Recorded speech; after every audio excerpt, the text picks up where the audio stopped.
Bifrost with the insane flag posture. I've never seen anyone carry a flag so beautifully. Oh, Holy shit. And it was a Oh, you might get him. He won't quite die to the poison. I don't think. Oh, he does! Oh, he burns down! Nice. I can try solo kill. But he doesn't have a flash.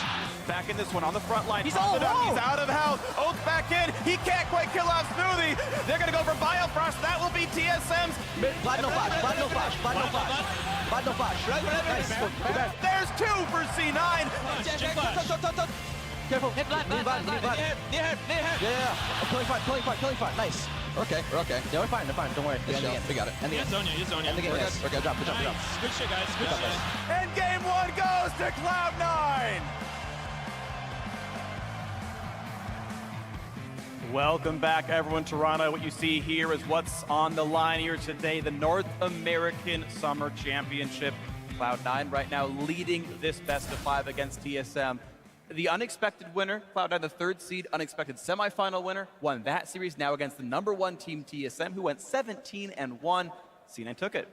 And a lot of game one came down to individual outplays and outplaying each other's lane opponents. You know, Jensen with the solo kill in mid lane to start things off, burns an improving nod there from Riv. Yeah, it's good kill. Yeah, exactly. And then the bot lane, they get 2v2 kill there. You even heard in that replay, you know, Impact's almost solo killing top lane, forcing out summoners on his own as well. They won every single lane, and C9 does appear to be getting better and better. But for TSM, I feel like they need to find a way to make the game faster. They had the fastest average game time in the regular season at 32 minutes, and they are averaging 40-minute games during the playoffs. That was another example where I feel like TSM got trapped in the laning phase and could never actually manufacture any type of macro decisions. They need to play a strong laning phase, they need to get out of it quick, and they need to push the aggression onto C9, and I think that's the way if TSM wants to get back in the series, that they have to do it. We'll see if they can haste it up a little bit, but right now it's been a few splits since C9 has actually been running for the championship, but of course now they are. And Sneaky shares a few reasons he's happy to be back in the finals. It would mean a lot to me, getting another title, because there's just been this long period of time where I wasn't involved. We didn't even go to playoffs at all summer last year. Only went to the first round, spring split, and now I'm here again, finally back in the finals. So it would mean a lot for my career and just maybe what people think of me. I've been getting a lot of memes as of recent about my laning phase. It doesn't really mean anything, but it's just there's memes and I could destroy them. And he did! 2 solo kills. That's a way to answer it right off the bat. Solo kills unfair. Yeah. Duo kills. Smoothie helps. Solo kills? No, two kills. Yeah. Duo kills, whatever. It was a laning phase. Lane phase, yeah. Specifically, it's been 2 years since he's been able to win. 2014 spring was the last split that Sneaky won in the LCS, and now he's watched TSM win 2, and then CLG win 2, and now that he's back and up 1-0, 2 more games, it's got to feel good. Definitely does. I mean, honestly, he starts this series out with a win. That's always got to feel good. And now 2 more, and Cloud9 could once again be champions their 3rd time in 5 tries now. It would be champs like about to ready to go, and it's going to be fun. Sneaky in lane can mean a whole different thing. Sneaky laning phase, lol. Yeah. Every time he gets a kill. Exactly, there you go. There you go. It's where the tons of damage meme even came from for me. I used it like 17 times in the original Yorick champion spotlight. It was a dumpster fire on release, now getting remade in a lot better shape, but it became a positive thing. So Sneaky's laning phase, well, how about a double kill onto double lift and Battlefrost? Feels good. All right, so Tom Kench, one change already coming through here. TSM obviously feeling they need to ban this away from Smoothie. Well, that's the funny thing is, TSM had actually received 3 straight Tom Kench bans in their series against CLG, and C9 was like, yeah, go ahead and play the champion, we don't care, pick it up whenever you want, and then, you know, come back with it. And it's also very interesting to see that C9 is willing to give Vladimir over as a first pick to get kind of 2 OPs in his answer, but they're not willing to give it away in the second part of the draft. So this to me tells me that they don't want to get the champion for Jensen. They don't actually care about it enough to first pick it, so they're not willing to give it away. Yeah, and there's actually rumors that it's not a real part of Jensen's champion pool. They have not been prioritizing it in playoffs. They've been banning it a lot in playoffs as well. And it's one thing that maybe TSM can use to work around them, but like, basically this means if TSM is blue side again, maybe they don't first pick Vladimir and they force him to ban it away. But for now, Cinder ban, and our first pick has a lot of value. Our first pick for Impact, no one's really surprised here. It's been one of his very best champions. We know Shen was on the table as well for him, but with all the top lane bans pretty much gone here aside from Gangplank. He says, Gnar, the cream of the crop, he's who I want to play. He's good against the rest of the matchups. We'll wait for the rest of these picks. And flashback to the semifinals against Huni, he was getting solo kills and even 1v2 kills against them on this Gnar. He was doing so incredibly well, and people had to respect that and had to potentially ban it away from him. This time it gets through the draft. We'll see if Impact can make TSM fear it, like they made Immortals fear it.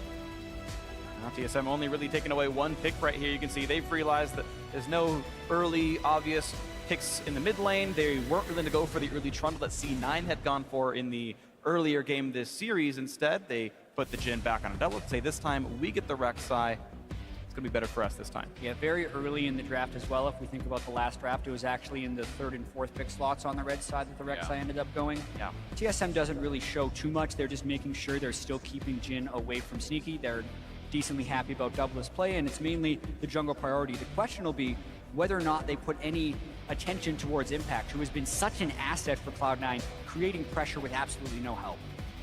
And I think it's a question for both teams, right? As Meteos, do you help to actually snowball that? Because it's something that they have not put on priority either. They've been very willing to just let Impact play by himself, create his own advantages, survive on his own, even when he's getting focused. And, you know, Meteos going top lane could be a bit of a surprise for some of these teams.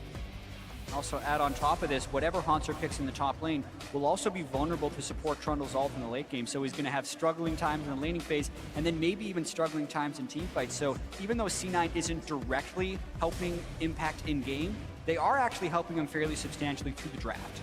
Right, giving him the safest blind pick to go for. Let him get that one, make the matchup look good. And this time around, Bjergsen to grab the Cassiopeia, which is interesting in that C9 would have had to blind pick their mid laner, but now TSM give them the chance to counter pick it. And with how much they were delaying the mid lane pick before, I find that kind of interesting. I actually really like taking away the Cassiopeia, specifically because you have this 3-man tanky squad. And I think that the mid laner that fits that best is the Cassiopeia, because you need a massive amount of damage coming out, consistent damage from both mid laners. Someone else who can do that, though, is Vel'Koz, and he's going to lock it in. More backline, more range. Vel'Koz for Jensen. I was just pulling up my tier list of like what are really high DPS damage mid laners you could throw in. Maybe you could have been seeing something like a Malzahar, but the Vel'Koz has been a pick that he's been able to pull out in the past. We saw it yesterday. We talked about the small meta these guys will have been developing through scrims. Vel'Koz worked real well for Huhi yesterday. Now we get to see it from Jensen.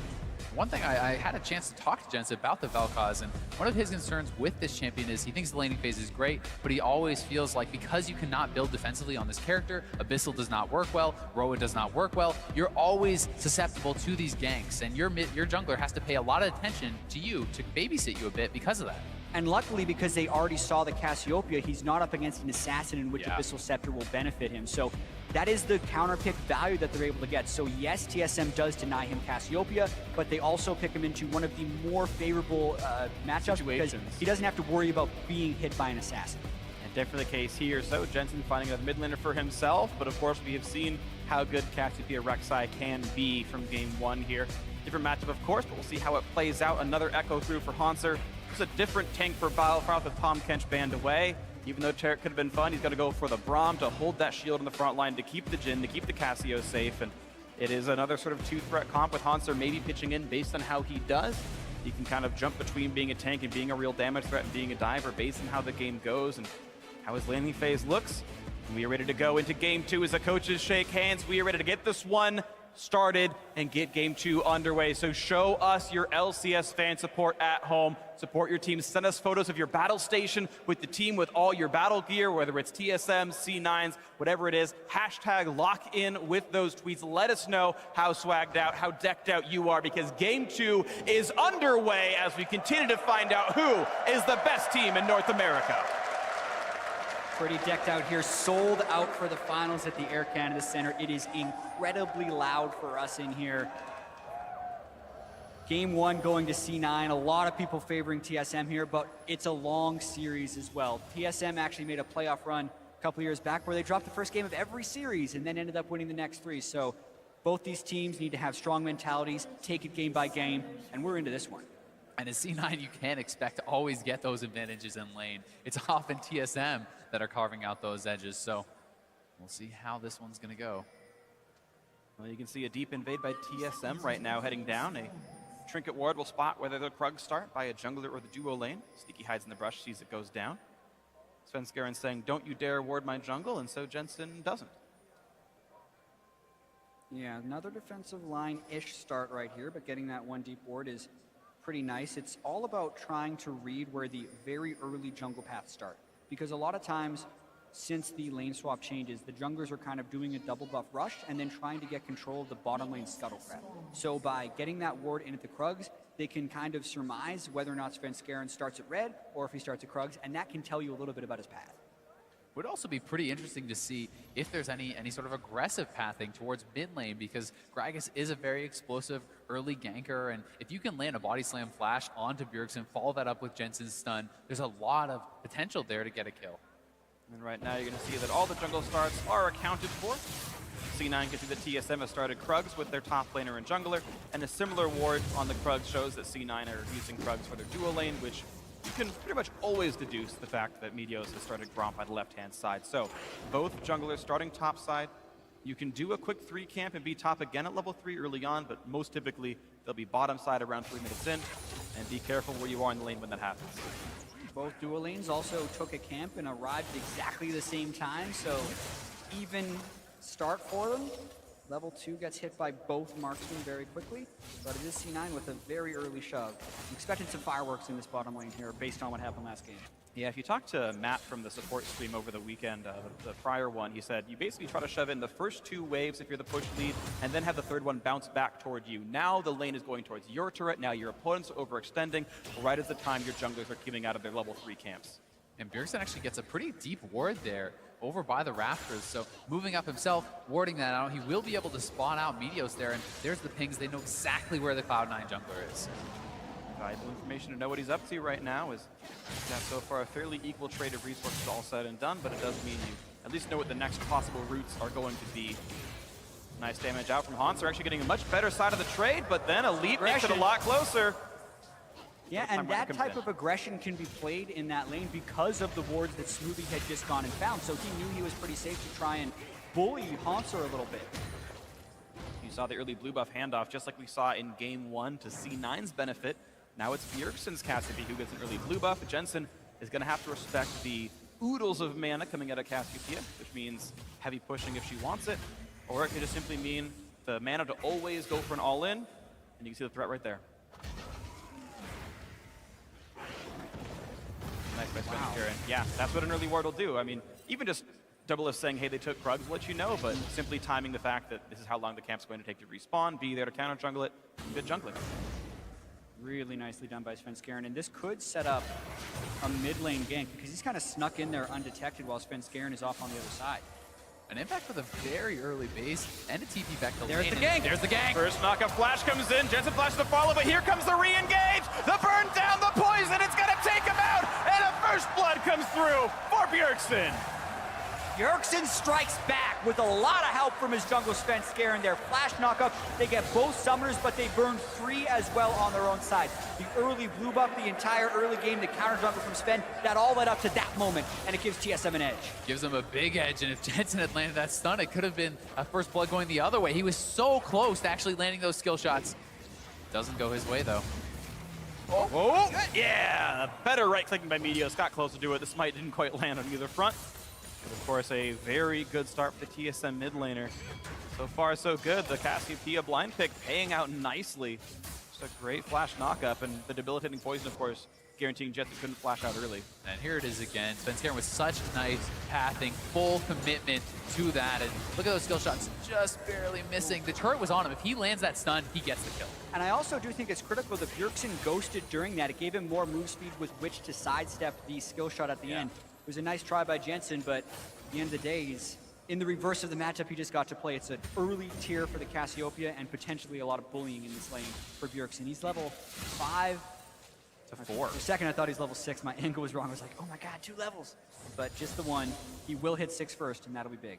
It's also, the wave is pushing slowly towards Bjergsen, and Svenskeren down here again could look to return. Low on HP, though. Probably has to base first. Oh. Sven, of course, knew Meteos is coming. Tremor Sense helping with that. Meteos says there's a ward. Give me that money. Give me that experience. Push them back out of the jungle. TSM have managed to find a faster-paced game. Their dual lane actually up farm right now, +5. Hans's actually losing his lane, but you've seen him able to trade aggressively against Impact. And of course, that kill by Bjergsen, hey, 2 out of 3 lanes winning is a good thing for TSM. And Hansar got a better buy as well with his TP. He gets more items, more power here, has that kind of triple early game item start, and this should be able to help him get through this lane very well. Yeah, and he also has to kind of infer a playstyle against C9. Like, how long do you have to watch Meteos not be top lane before you go aggressive? Because there's always in the back of your head, maybe Impact's playing so aggressive because he actually has his jungler here this time, but it hasn't seemed to happen over and over again. And as we say it, both junglers are actually pathing up towards the top side. Svenskeren sees that level 6s are here, and it's a nice time to all in. Oftentimes, 6 minutes in, the ultimates come in for the solo laners. Jensen, of course, missing his until just now, as he was pushed out of lane by the earlier death. These two junglers have been tracking each other so well, battling back and forth, always having the confidence to get in their opponent's faces, to get the counter jungling and that deep vision. And it really is a lot of this kind of mental duel back and forth between these guys. And I will say, Svenskeren put a lot of resources into that first gank. His CS is very low for 7 minutes into the game on the rec side. He has the TM out, so he'll want to power farm a little bit, but with a level disadvantage, if Meteos keeps tracking him, he can kind of make it so that Tiamat doesn't give the farm advantage you normally see on a rec side. Right, individually, Svenskeren and Meteos have the exact same goal, but Svenskeren had a 200 gold first blood, right? The assist there, worth a lot of money, and it's been, as you mentioned, a kind of a difference in farms. So Svenskeren might be able to catch up. He goes for his red buff. Look at this extremely defensive buy here from Bjergsen. He knows he was summerless, he didn't want to risk getting taken out, and he actually picks up a giant spell here. So he's really just having the confidence that he can scale later and doesn't need the power now, just wants to make sure he doesn't give over any kills. And a lot of that is he doesn't need Morel and Amakan fighting up against a Vladimir or anything, so he's going to go Riley's second item, and didn't have 1250 for the full needlessly large rods. So he's like, well, best item I can get. But it certainly does help the fact that a Gragas flash body slam is probably going to mean death if he doesn't have any extra HP. TSM actually playing, again, a bit more aggressively. The two of them together going into Cloud9's jungle. Svenskeren looking for a deep ward or two. His Trinket's now on cooldown. In fact, he should have known that Meteos is around, so Jensen comes in to help. Prey Seeker won't find much, and this should be Meteos without smite, but without a worry, grabs your red buff. Yeah, and TSM is also starting to win these mid and bottom lanes by a non-trivial amount, but the dueling will just continue on the top side. With Infernal Drake being the first one up, I think that's pretty critical, but Impact, he wants Hansar. Looking pretty good. The passive stacks come off, and now it's Hansar forced to run away, and TSM making an early push towards this Infernal Drake right now. Gragas had just recalled. I think that was a track that TSM had, knowing that Meteos is not around. That's going to mean an easy fourth shot. 1,000 damage, last hit, better than smite. Who needs a Callista when you've got Jhin? Double if knocks down the Drake. Nice Drake for them, and it's going to be a question here if it really hurts C9, because even though C9 had great control in the first game, throughout the season they haven't. And when asked about it, Reaper does say, like, oftentimes C9 likes to trade that for a tempo event. Meteos went back and got a good buy. What can they get now? Well, they can get a little bit of damage back and forth with Biofrost shielding up the volley. We do have to kind of track Meteos here, who has his ultimate available, still has that flash, and that first gank can be a very explosive one from Gragas. Has a lot of playmaking potential, especially in combination with Sneaky, this Ashe Arrow, if they want to try to move him around and pile in on Bjergsen, who's not playing Cleanse, which sometimes can be really punished by Ashes. Again, you've always got to worry about that one. It's not like he wants to buy a Quicksilver Sash anywhere in this build, of course, so always something to keep in mind. Anytime you have those playmaking tools, gold leads sometimes don't matter. Right now it's only 1,000 anyway, but TSM definitely looking good. That early gank was a very big deal from Svenskeren, and they continue to have priority on the mid lane. I remember one of the things when hosting the mid lane stream way back with Skara and Mark, they were comparing Bjergsen to Jensen, and one of the big things that was so good for Bjergsen is he almost always had priority in the mid lane. He was always roaming first, and he was just there for the side lane pressure, that if they ever had some kind of advantage to pull, which, well, Curtain Call's a pretty good one for that, he's there, ready to make it a 3-on-2, ready to make the gank happen. One nice thing for Jensen, though, playing Vel'Koz, you have such high amounts of wave clear that even if you are a little bit behind, you can safely sit back, you can clear out those waves with the double W, and it is not a champion that's easy to really kind of bully out. Yeah, especially with the Giants belt, where Bjergsen's mainly trying to get resilience to ganks. Meteos walking through a pink board, this could be his flash gank. Body slam, not gonna flash.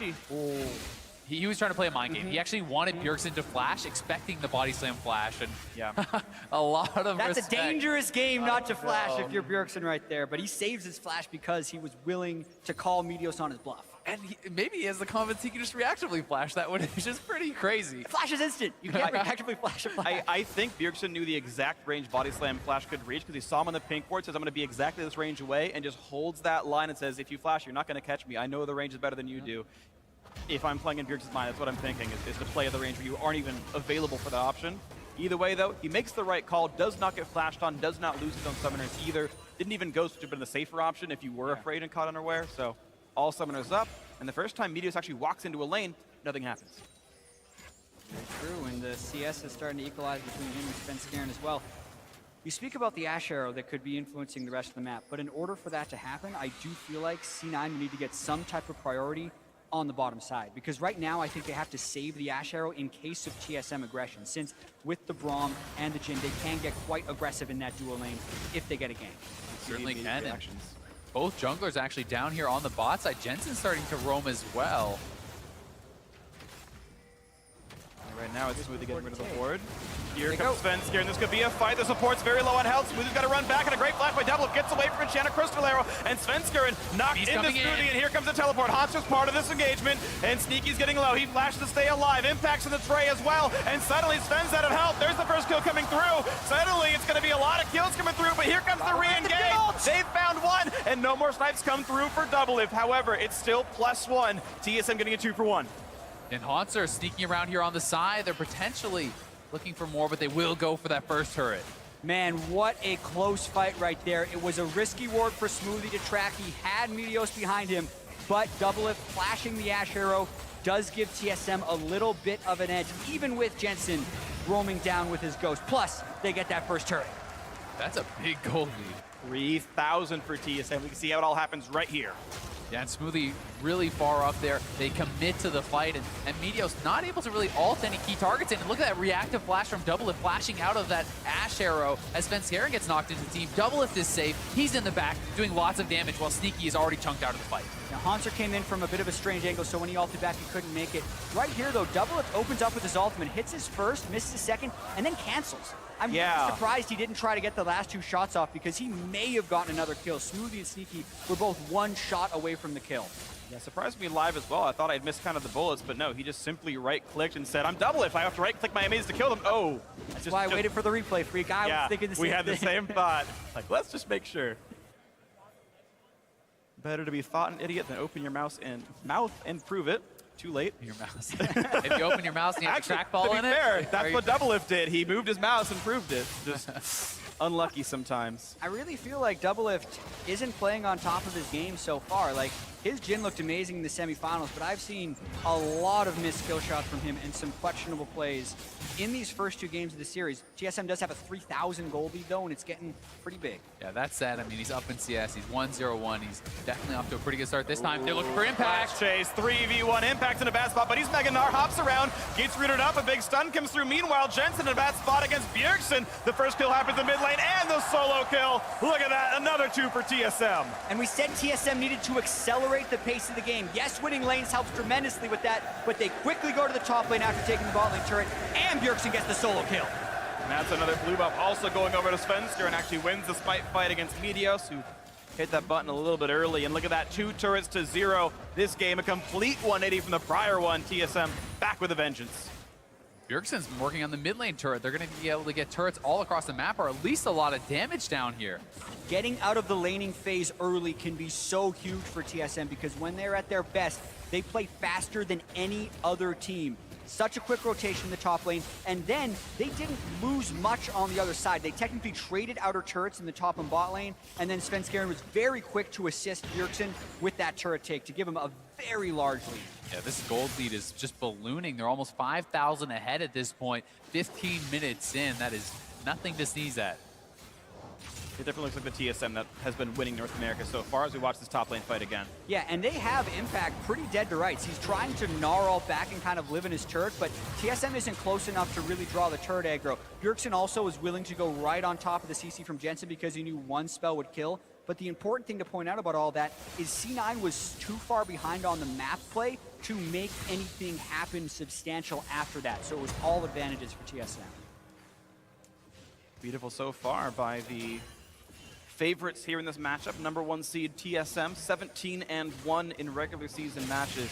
And this game looks like the TSM everyone was expecting. This was the year where everyone was like, oh man, North America looks so good. Look how strong Immortals looks. Look how amazing TSM looks. This is maybe North America's chance to do well at Worlds.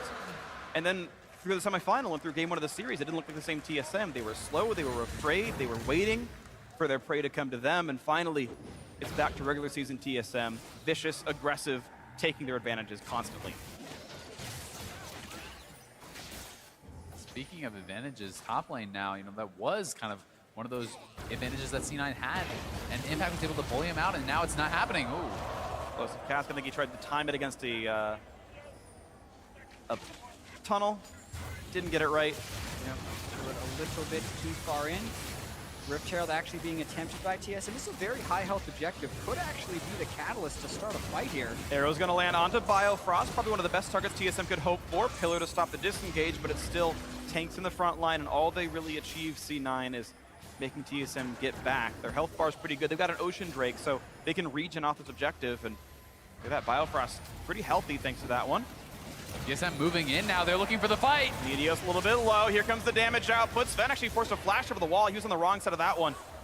A loss of summoners, but no real curtain call gonna land, and gonna wait for another one. We were talking earlier, it's very rare for a team to actually actively go for the Rift Herald, but that's because it's an over 10,000 health objective, and it puts you in a very vulnerable position. C9, despite being down 5,000 gold, we saw pretty actively was able to contest that. Now they go for Bjerg. Forcing the flash, a good exhaust, a good pillar, and he had to get away from the knockup that Jensen was going to land for sure. He led the target properly. Played his share of Space Invaders, we're good to go. Both summoners down though for Bjergsen, and Meteos is gonna have that ultimate pretty soon here, so they could look to return to him. Yeah, and that's one of the things is when you play these low mobility champions, the Vel'Koz on one side, the Cassiopeia on the other, your summoner spells are your way to not die. TSM were able to prey on that earlier with their first blood gank, and C9, unfortunately for them, a bit late to the party, but yes, they found that one opening on Bjergsen, but now just Bjergsen plays safely enough, just not gonna matter. And they've already made so many plays around the map, they're kind of resetting towards the next one. Another Infernal Drake would be coming in for TSM, which could really start snowballing them ahead. It's all about spreading out the map in the proper fashion and actually getting their global plays off. They're not in a situation here where they're overmatched in globals like they were in game 1 when Impact had that Shen ultimate, and this time there's obviously a huge difference with that 5,000 gold lead. I think it's pretty interesting to see both supports actually picking up the Swifty boots and kind of giving some respect to how many slows are actually in this game between Rylai's and Haunter slowing with his Q and Gragas slows and Iceborne Mallet. There's so many things here. Yeah, and I think some of that could speak to the level of hard CC and how people are actually going to get caught out in this game. Because it could be a Trundle Pillar or a Braum Q or even just a Gnar Frozen Mallet that actually is enough CC to get a kill. Yeah. And Boots of Swiftness are actually better than Mercury Treads in this sense because they're very quickly reapplicable slows, and it makes sense. Look at all the Swiftness boots. And one of the big things that'll kill you is getting an Explosive Cask behind you. The only scaler on Explosive Cask is, are you within the range where they can get it behind you, yes or no? Right? And things like Cloud Drake, haha, got it in, and things like Swifty boots are going to be really important for making that. Chat smiles. We did it. We did it. We got Cloud Drake in. Sorry, guys.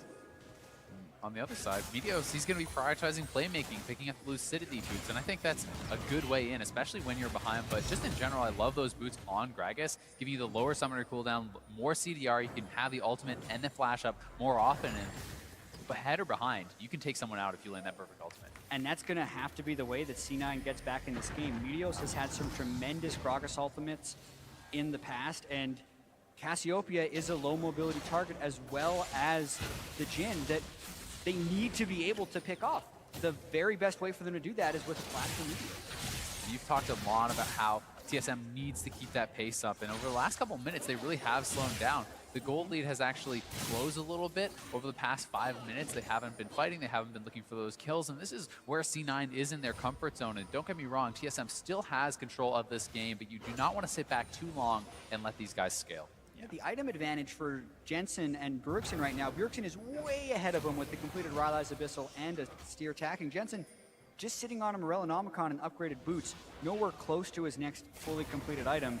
TSM really want this Infernal Drake to happen more than, faster than a minute and 30 seconds from now.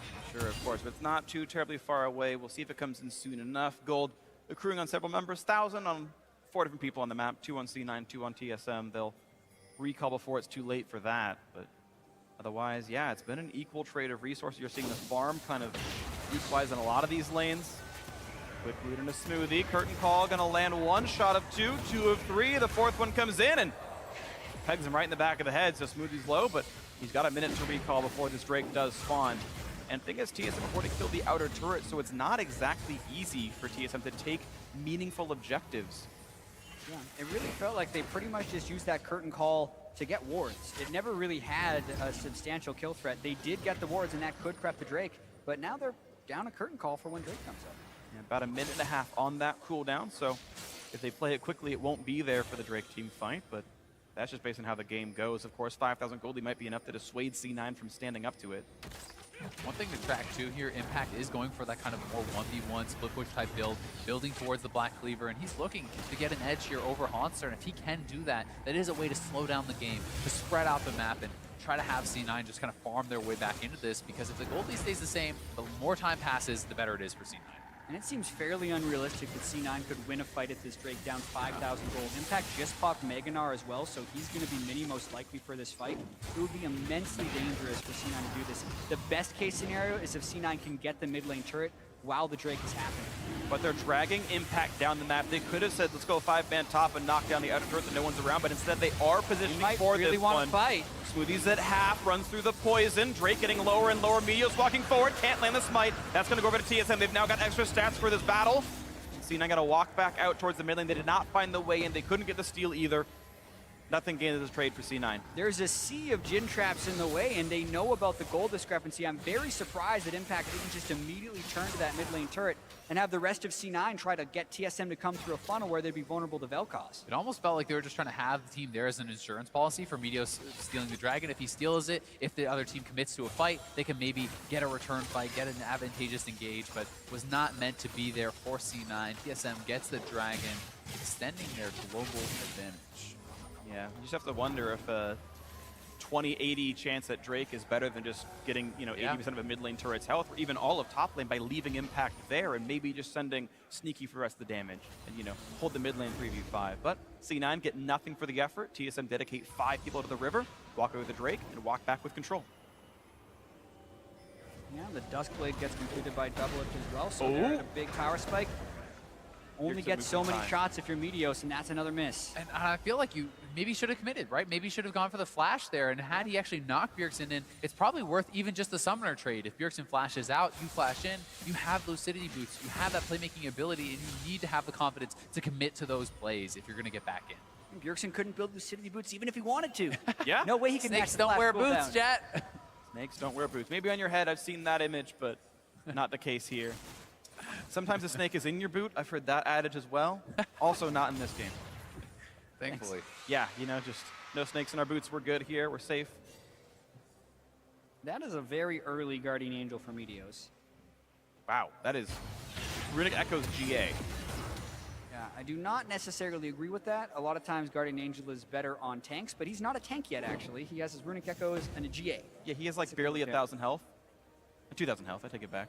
Yeah. Still not crazy. Maybe he just wants to kind of jump into the middle of the team and die to get a good ultimate off. That's pretty much the only thing that will be good for. Exactly. I think it's kind of just saying, hey, we need to win one big fight. What is a powerful item for the one fight? And he's saying it's the GA, giving him that playmaking ability, maybe the confidence to actually fly in there and sacrifice to try to get a trade with one of TSM's carries. Yeah, and the thing with that is the team will have to fully commit for those fights because one of the most useless things is when a tank is by himself, dies, and then the whole team waits around him to just revive because then it's a completely wasted item. The team needs to be fighting around him when he goes for that engage. Definitely agree. Nearly gets the knockup, but a good dodge by Svensker. Meteos did win the smite battle for the blue buff, so he has that himself. Success. I know Jensen would have liked it, but not going to be the case here. TSM now looking to siege on this mid lane. Baron is up, but they don't really feel like they can go for it. Instead, they're playing the siege. Pillar does not quite catch the targets he wants. Double Lift a little bit low. You imagine if the Pillar were on the other side, it would have forced the flash. And now Meteos can't quite find his way in either. He's got CDR, but he doesn't quite have the move speed for it. And TSM regen up. Impact was actually looking for a TP in the base there, but there were no wards deep enough to finish off that kill. TSM didn't go for a fight because that ultimate was so effective by Jensen. And Jensen kind of flexing his muscle a little bit there. That's just 2 items, and this guy has a lot of room to scale. Vel'Koz can really turn around team fights and can turn around games if you get that perfect ultimate. We saw it happening yesterday as well, he had a massive Vel'Koz game, was able to solo kill 80 carries and stuff in some of these team fights, just camping out of the bush, getting the proper ultimate. You can take them down from full. Well, if that happens, it'll be nice for C9, but they're going to need a while to go. Jensen does not have much money in the account right now. It's going to be several minutes till something like a Void Staff or a Death Cap comes in. So a slow road is the one that C9 hopes TSM are taking, but it looks like the curtain call coming in, missing 2 shots. And then he just canceled. Yeah. He realized it was Junzo. He missed the other 2 as well. You miss the shots you don't take, guys. If you're Jin, though, you get some of them back. So Until 6/18. yeah, until the next 17, yeah. Until Worlds. Okay, that's not where we are. We're at the trip to Worlds. TSM, while they know they're going to that tournament, they can get the #1 seed from North America if they win this one. C9 have nothing secured in their future. They're either waiting for Final Boss Immortals or CLG, or they just take down TSM and get the spot themselves, but C9 have to win a best-of-5 either here or next week to make that trip. That first seed is so important. Being able to dodge some of these top-tier teams can get you an easier road out of groups into the later stages of the tournament. And building that confidence throughout a tournament can be massive. Yeah, and that's what TSM's ultimate goal is. They keep saying that throughout the whole year, is to have success at Worlds. But let me tell you, when they're here and they realize they lost in 5 games in the spring for the North American title, and they realize in the Summer Split Finals last year, they also lost. Like, they really want to win North America as well to get that momentum in Worlds. And also, just to win North America, that's very important. If they don't win this, C9 would tie the organization with 3 NALCS split titles. But if TSM wins, they really solidify themselves as the most dominant organization in North American history. And it would have meant this could mean 3 straight finals losses for TSM as well, where you get so close and then not quite there. Get close again, not quite there. Get close again, down 1 game in the series, hoping to make it a final, a victory, the 4th for TSM. This 5K gold lead, almost 30 minutes in. It hasn't changed since 15, but TSM making an aggressive move towards the Baron. They finally got the vision where they wanted it, and as Baron is dropping rapidly, double Inferno Drake helps a little bit, but a lot of AoE comes across. Svensker and Slow, so it's Biofrost, and this is going to be Jensen fairly safe, but look out, because here comes the dive. It's a bunch of damage from Hotzer, dodges the knockup, here comes Curtain Call, and Hotzer gets the assassination. Biofrost low, but the support tank taking all the damage seems fine for TSM. Impact running for his life, Snipe not quite going to land on him. Biofrost gets the kill onto Smoothie, sub-portal combat successful as TSM get 2 for 0. It is so hard to make an initiation through a Vel'Koz, but TSM manages to pull it off right there, getting just enough damage on Jensen from over the wall. Maybe looking for a re-engage here, kind of hiding off to the side. Very low. Yeah, they decided their tanks were low enough. They had to recall, but still it means 2 kills. That's a nice 900 gold for TSM for their troubles. Mid lane might fall as a response. Yeah, it's the mid lane tier 1 for C9, and they do stop the Baron, so not too bad. Gold leaves staying about the same still, and I have to give a lot of credit to Haunter for that fight, though. You talked about how hard it is to engage into Vel'Koz. He was the only reason this fight was successful. He was massive in it, and we'll watch this one again. Yeah, he's on the other side of the map when this starts, so Svenskeren actually walks through the Vel'Koz, has to flash out, and then the interesting thing here is so many times when Echoes come into the fight, when they ult, they go back to their location, but he just was there long enough so that he was able to ult back for the heal and then go in for the assassination. Exactly, and it's that flash forward that lands it. And Impact missing a couple skill shots on the other side there. Had to get healed, had to get that movement speed to get out, but C9 looking to chase down for kills. The battle, Impact in the front line, stunned up several times in a row. He needs Mega. No, he's not got it. He's gonna get chopped up, and Double Up is on a killing spree. Haunter's still on the chase. Ult's back, he's totally fine. And no one's really gonna die to the life destruction ray. Now the curtain call looking for a little bit more. Smoothie to take a couple bullets, but one more might kill him, and it does. 936 knocks him out.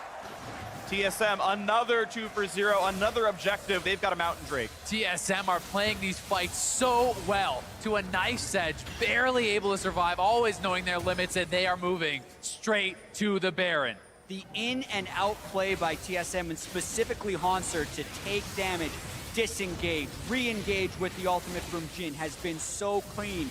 But even then, they're pretty low. They just have that one Mountain Drake, and C9 want to stop it. Haunter's flanking. Well, it's going to be Media's looking for the smite steal. He's trying to try. He's close. 9,000, not going to happen. 900, I should say. And another Baron Nashor secured now for TSM. Jensen, nice kite away from the chair, but it's not enough for him. Haunter's in range, and he takes him out. 10-1 TSM. Another kill, and 5 men with Baron are running down mid. Haunter wants to make up for that Echo performance he had in Game 1 where he was getting bullied by Shen. Well, he is making a huge impact in this game with his zoning on the Echo. And with Jensen down, their wave clear tools are very limited here. How are they going to be able to hold these waves against TSM, who's pushing straight for the inhibitor turret? Looking a lot of damage. The turret's going to go down. Another 4th shot by Doublelift deals roughly 1.5 million damage without much hyperbole there.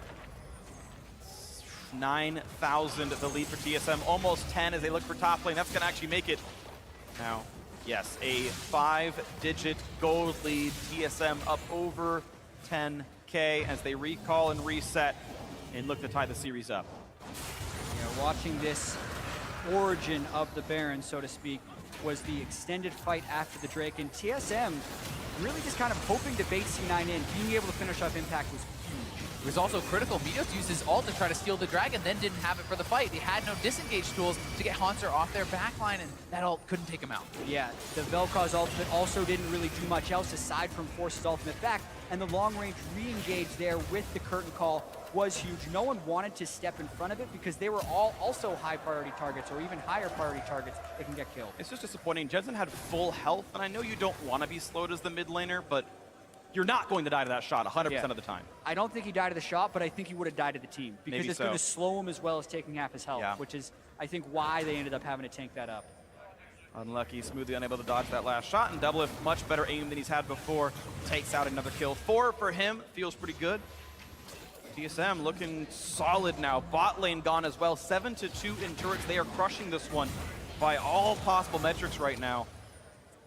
They've extended the gold lead 6,000 in the past 2 or 3 minutes here, so they finally have made that move and been very successful with it, and C9 is really going to struggle to hold on here. Yeah, we're only 33 minutes in, and TSM have already won several fights, taken all the objectives, and all seen it as a show for themselves as they took 2 turrets that one time after they lost a fight or lost a turret themselves, and it's just not nearly as good. So TSM looking to tie the series up. It's 95% chance it goes their way. We have seen comebacks, but it's going to require a lot out of Cloud9 to make this upset happen. Yeah, and I feel like they need to get an incredibly good Gnar ultimate in a fight, as well as getting access to both Bjergsen and Doublelift. But currently in these fights, they haven't been able to do that because Haunter has been keeping C9's damage dealers completely at bay and unavailable to follow. I wonder if we see Echo bans later on in the series, because Haunter has done well, at least this game on the champion. He wasn't able to be stopped. Ashro hits the front line. Here comes the damage output. Gets stunned up, though. That was Haunter's doing, and it's going to be Jensen forced to run away. Quick ulti back to stay alive. A knock around. It's Haunter dueling up with Impact, and it's going to be a lot of damage back and forth. Nearly kills out the Echo, but he won't quite get him. Now it's Biofrost the front line. Doublelift re-engaging. Gets stunned up, though. That's a big deal. They get rid of the AD carry, and one of TSM's 3 threats is gone. Svenskeren tunnels over the wall, has to flash out. There could be more happening. Hotshot sees the team, and it's going to be, wow, the Deathfire touch of Doublelift takes down Impact. Haunter was able to recall and teleport in. He's got the shield. He's got the chase down. There's the debilitating poison. Doublelift almost drops out. I take it back. It was Biofrost who died, not Doublelift. My apologies for the misspeak, but still, 4v3 now on the map. Doublelift's flash in that fight was incredible. He flashes over the wall for that Gnar ult. That was so good. We just talked about the way they win is if they get a Gnar ultimate and Doublelift knocks it away. TSM wants to continue this push, but have they overstayed their welcome? Ooh, you gotta watch out for the poison. Haunter back in as well. He wants Sneaky. It's gonna be the first kill picked up, and he will not get away as Doublelift shuts him down from long range. You still got 4 alive for TSM as Biofrost runs down the map. Jensen's ult is back, though. C9 survive it, but TSM up 12,000 now. 2 of the inhibitors are gone. It's getting better and better for TSM. Just a flurry of action there, but with the 2 inhibitors opening up, will be a boon for TSM since they already have 4 elemental drakes with the Elder on the way. That's super hard to defend now with 2 inhibitors down, but that fight was pretty crazy. Really was. Impact making a lot of difference there for C9, keeping it close, winning the duels on the top side of there. But still, just the damage dealers here for TSM so strong, and Haunter always threatening Jensen in the back line. Just has been playing out of his mind. Definitely playing wonderfully. The Guardian Angel not far away from him as well. Just needs the combined cost at about 500 gold. And TSM saying the way we're going to close this game out is taking a nice, quick Elder Dragon, it looks like. They've had Biofrost sitting in this jungle for a while, making sure they have the wards. And it's interesting that C9 has been able to push out the bottom lane, so all they would need is Sneaky to push up the mid to have a chance of contesting this Elder Drake. Even with a Mountain, it doesn't necessarily disappear. Cassiope would be pretty good at it. They would have to go now if they want to stop this. I think C9 needs to take this risk to try to do it. They're falling too far behind. They can't afford to give it over. Meteos would have an angle to try a steal, and it's all about the Velcro's ultimate. Haunter's there in his own. Here's the fight. Meteos getting close. Smoothie's already dead. There's the first kill. It's TSM playing it right. They're doing the dragon bait. They know Cena has to take the risk. They know they've got to show up for this fight, so they peel off at half health, going for the kill. One already gone, looking for a second. Haunter nearly in range of impact, but can't quite land the slow, and that means C9 just running into their base, but Jensen can't run fast enough. The tentacles don't get him out there. So now 5 versus 3. Haunter looking for another, pushing the wave in, and impact can't quite stop it all, it looks like. And this could actually be the final push. They've been able to kill enough people. They're keeping impact away from the base. It's a 2-man defense attempt here for C9.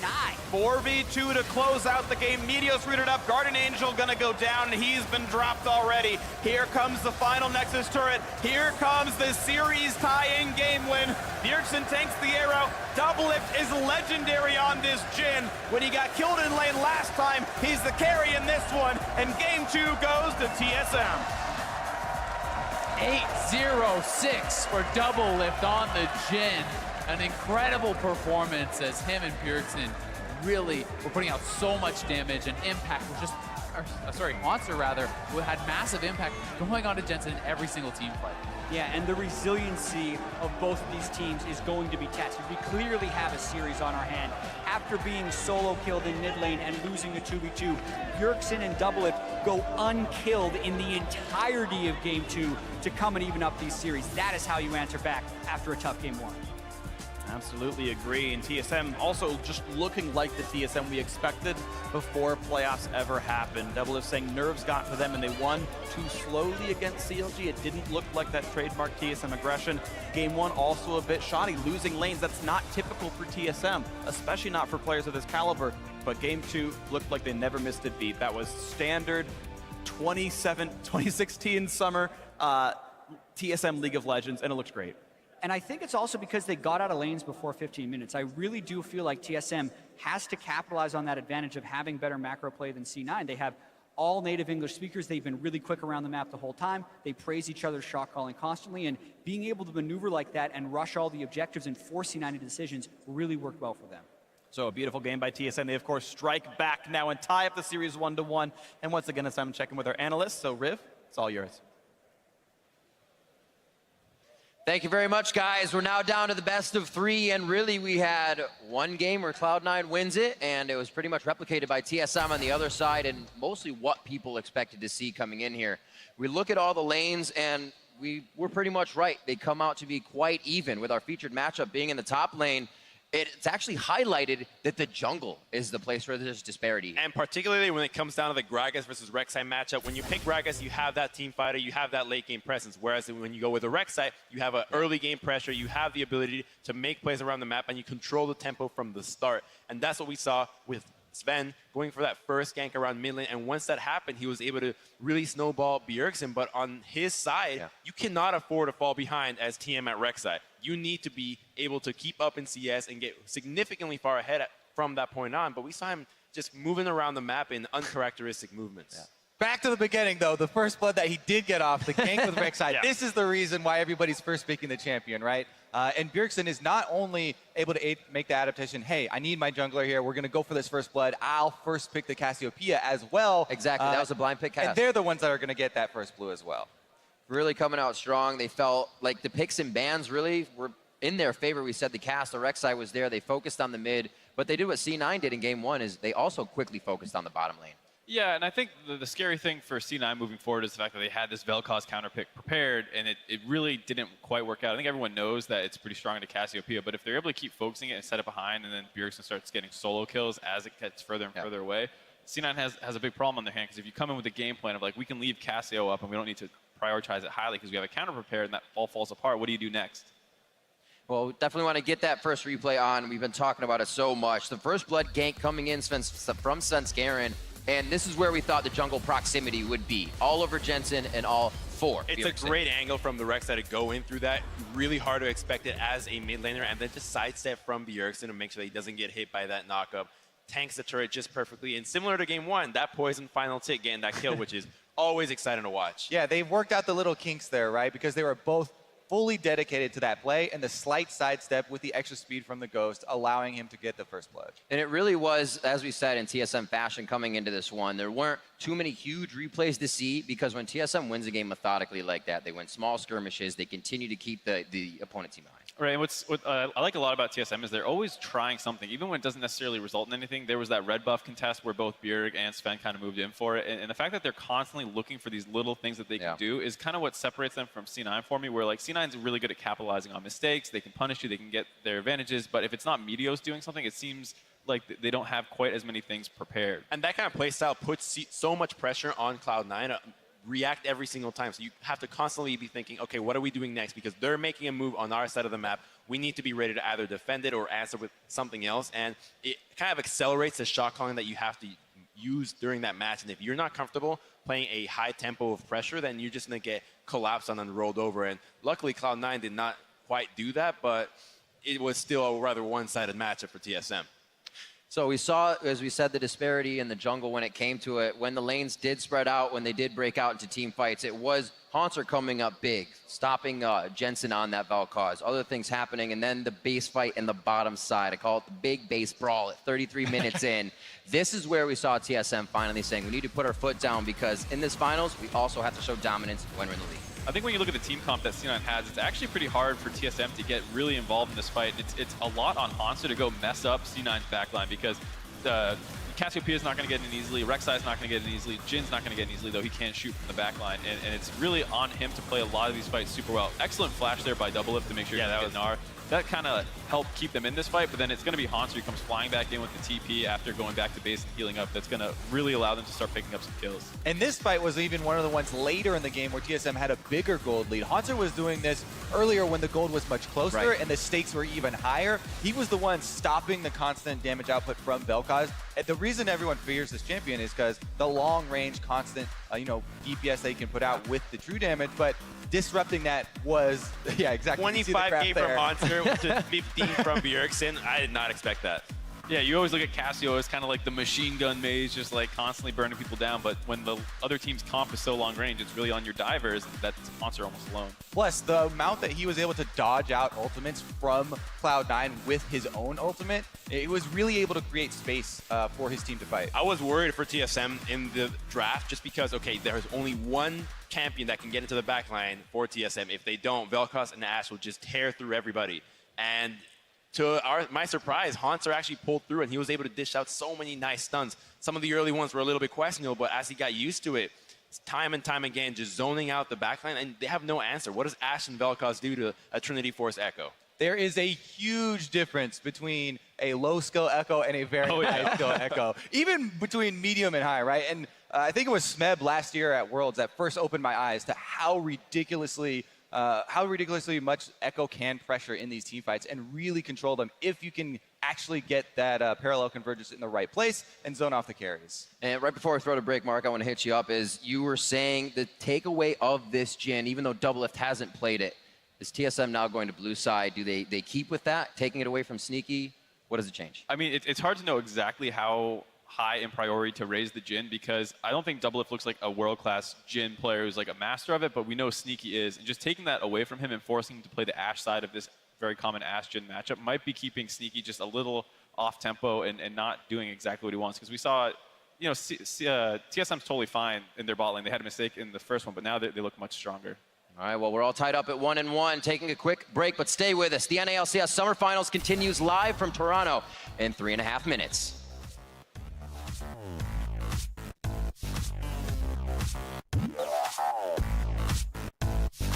Remember to treat it like it's 0-0, guys. Yeah.